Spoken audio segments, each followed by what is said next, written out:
जिनके पालने से सभी अभिलाषाएं पूरी होती हैं, वो अचला सप्तमी पुराणों में रथ, सूर्य, भानु, अर्क, महती तथा पुत्र सप्तमी आदि अनेक नामों से विख्यात है और अनेक पुराणों में उन उन नामों से अलग अलग विधियां निर्दिष्ट हैं।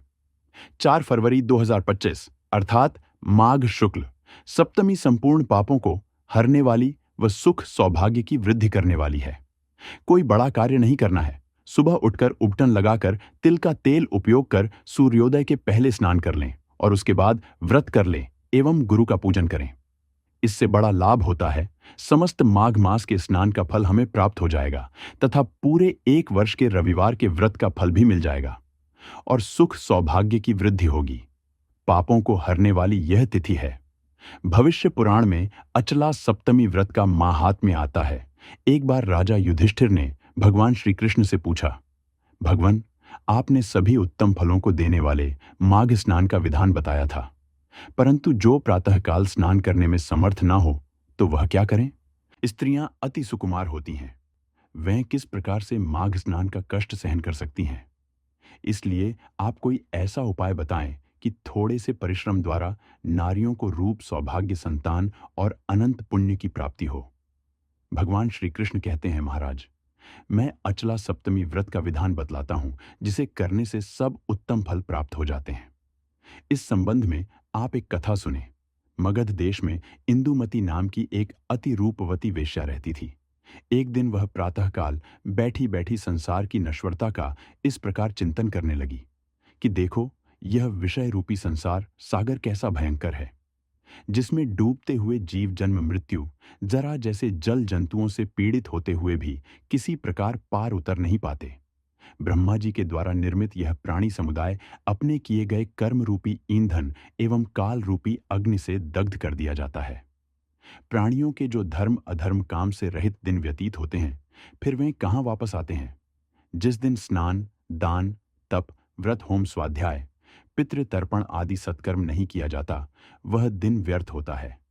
पुत्र, स्त्री, घर, क्षेत्र तथा धन आदि चिंता में मनुष्य की सारी आयु बीत जाती है और मृत्यु आकर दबोच लेती है।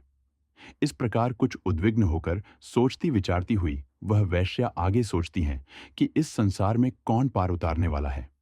मैंने सुना है कि संतजन इस संसार से पार उतार सकते हैं, इस जलते हुए अंगारे से बाहर निकाल सकते हैं, और ऐसे संत सद्गुरु के रूप में प्राप्त हो जाएं, तो फिर कोई शंका नहीं कि इस भवसागर को सहज ही तरह जा सकता है।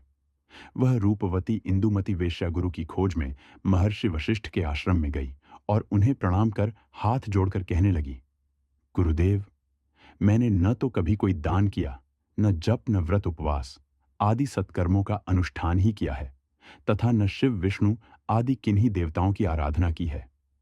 अब मैं इस भयंकर संसार सागर से भयभीत होकर आपकी शरण में आई हूं, मुझे स्वीकार कीजिए। हे गुरुदेव, इस भवसागर से तरने का कोई उपाय बताइए। मेरे पापों के क्षय का कोई उपाय बताइए। ऐसा व्रत बताएं जिससे मेरा उद्धार हो जाए। गुरु वशिष्ठ जी बोले कि वरानने, माघ मास के शुक्ल पक्ष की सप्तमी को स्नान करो, जिससे रूप, सौभाग्य और सद्गति आदि सभी फल प्राप्त होते हैं। सप्तमी को प्रातःकाल ही ऐसे नदी तट अथवा जलाशय पर जाकर दीपदान और स्नान करो। बाद में यथाशक्ति दान भी करो, इससे तुम्हारा कल्याण होगा।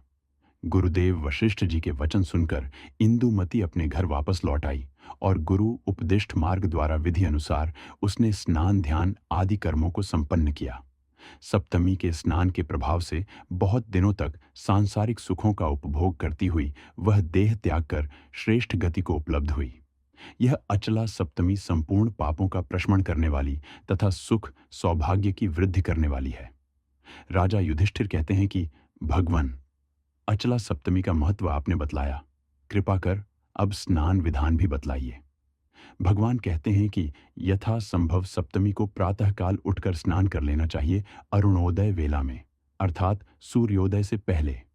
उसके बाद तिल के तेल का दीपक प्रज्वलित करें और गुरुदेव का ध्यान करें कि हे गुरुदेव, आप ब्रह्मस्वरूप हो, आप समस्त भुवनों के कर्ता हो, आप नाम रूप से परे हो, आप मंगल करता हो, आप दुख हरता हो, सचल भी आप हो, अचल भी आप हो। हे गुरुदेव, हम भी अपने स्वरूप में अचल बने रहे, ऐसी प्रार्थना करें। फिर गुरु को वस्त्र, तिलगौ और दक्षिणा देकर तथा शक्ति के अनुसार अन्य ब्राह्मणों को भोजन कराकर व्रत समाप्त करें। जो पुरुष इस विधि से अचला सप्तमी को स्नान करता है उसे संपूर्ण माघ स्नान का फल प्राप्त होता है। व्रत के रूप में इस दिन नमक रहित एक समय एक अन्न का भोजन अथवा फलाहार करने का विधान है। यह मान्यता है कि अचला सप्तमी का व्रत करने वाले को वर्ष भर रविवार व्रत करने का पुण्य प्राप्त हो जाता है।